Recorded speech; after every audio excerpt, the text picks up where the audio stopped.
It was a warm afternoon in August of 2006.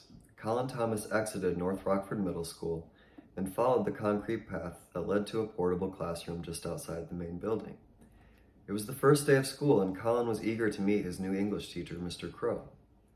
Colin opened the door to the portable and entered with some hesitation. Mr. Crow sat at his desk, hiking boots kicked up casually, steel-rimmed glasses resting haphazardly on his nose. The teacher turned toward Colin and smirked. He could sense the young man's trepidation.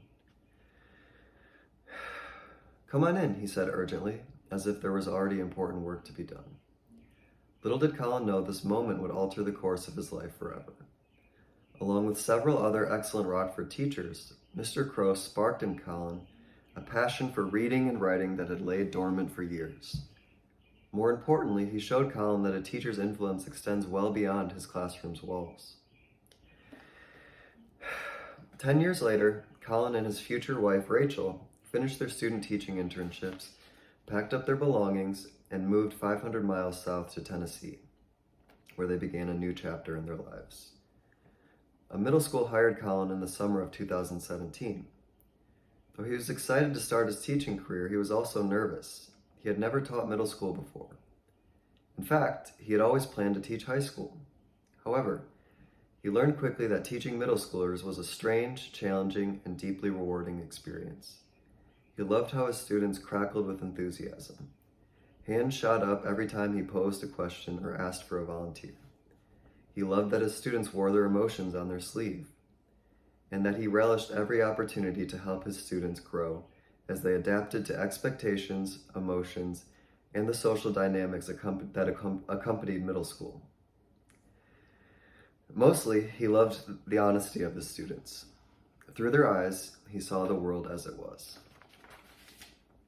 Throughout his career, Colin cultivated the skills necessary to become an effective teacher. In PLCs, he set specific, quantifiable goals to meet students' needs. He learned that listening is even more important than speaking when collaborating with his colleagues. He learned that his fellow teachers were allies, not competitors, and he shared all his resources with them. In his classroom, he established clear expectations and structures that streamlined his classroom management. He learned the importance of communicating with parents and guardians early in the year to build rapport.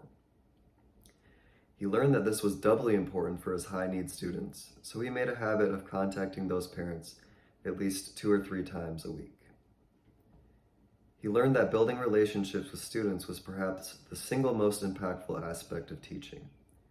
He treated his students with respect, and they usually returned the favor. He made a point to learn as much as possible about his students.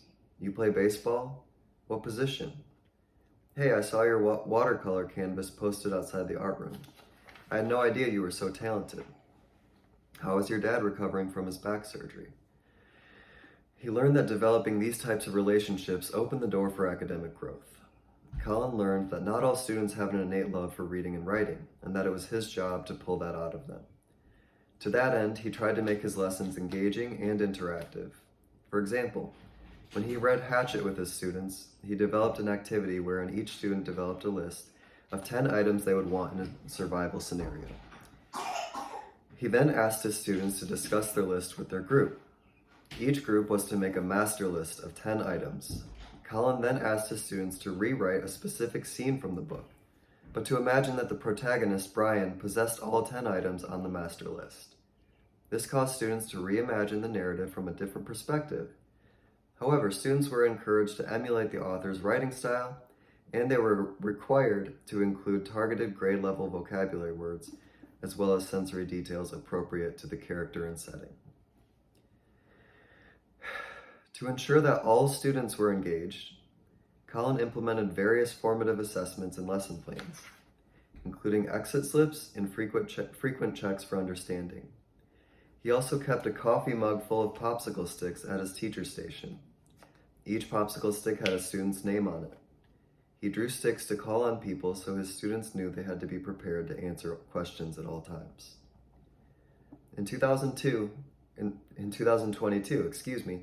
Colin and Rachel decided it was time to return home to Michigan.